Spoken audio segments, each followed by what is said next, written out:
आज के वीडियो के अंदर आप लोगों को बताया जाएगा कि किस प्रकार श्री राम और बाली के बीच में वार्तालाप हुआ। तो दोस्तों इस वीडियो को पूरा जरूर देखें। साथ अगर चैनल पर नए हो तो सब्सक्राइब जरूर करें। आप लोगों से एक नम्र निवेदन है कि आप लोग चैनल को सब्सक्राइब नहीं करते हैं तो सभी सब्सक्राइब जरूर करें। वाली को पृथ्वी पर गिरते देख राम और लक्ष्मण उसके पास जाकर खड़े हो गए। जब वाली की चेतना लौटी और उसने दोनों भाइयों को अपने सम्मुख खड़े देखा तो वह कठोर शब्दों में बोला, हे रघुनंदन, आपने छिपकर जो मुझ पर आक्रमण किया उससे आपने कौन सा गुण प्राप्त कर लिया, किस महान यश का उपार्जन कर लिया। यद्यपि तारा ने सुग्रीव की और आपकी मैत्री के विषय में मुझे बताया था, परंतु मैंने आपकी वीरता, शौर्य, पराक्रम, धर्मपरायणता, न्यायशीलता आदि गुणों को ध्यान में रखते हुए उसकी बात नहीं मानी थी और कहा था कि न्यायशील राम कभी अन्याय नहीं करेंगे। आज मुझे ज्ञात हुआ कि आपकी मति मारी गई है।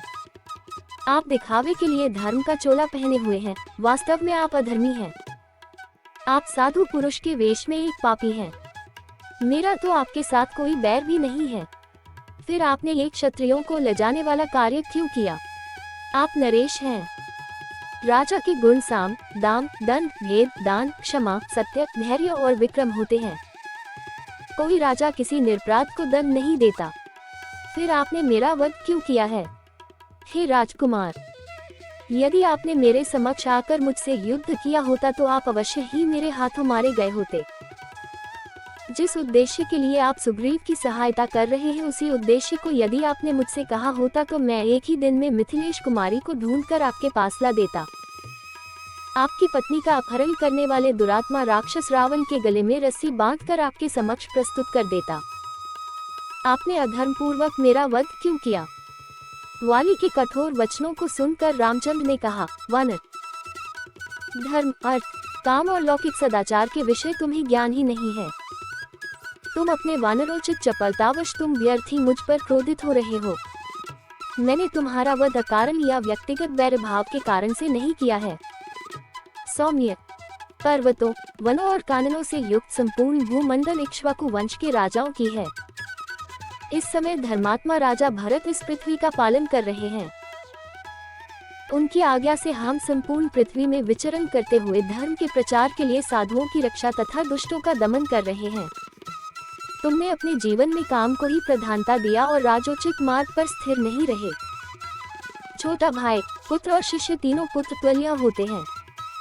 तुमने इस धर्माचरण को त्याग कर अपने छोटे भाई सुग्रीव की पत्नी रुमा का हरण किया जो धर्मानुसार तुम्हारी पुत्र वधू हुई।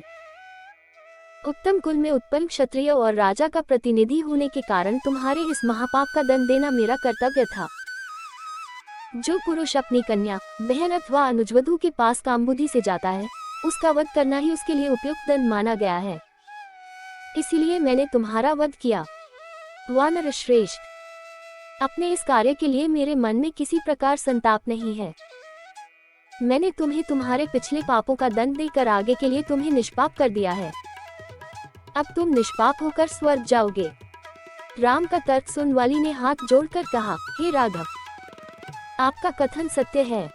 मुझे अपनी मृत्यु पर द्वेष नहीं है। मेरा पुत्र अंगद मुझे अत्यंत प्रिय है और मुझे केवल उसी की चिंता है। वह अभी बालक है, उसकी बुद्धि अभी परिपक्व नहीं हुई है। उसे मैं आपकी शरण में सौंपता हूँ। आप इसे सुग्रीव की भांति ही अभय दे, यही आपसे मेरी प्रार्थना है। इतना कहकर वाली चुप हो गया और उसके प्राण पखेरु उड़ गए।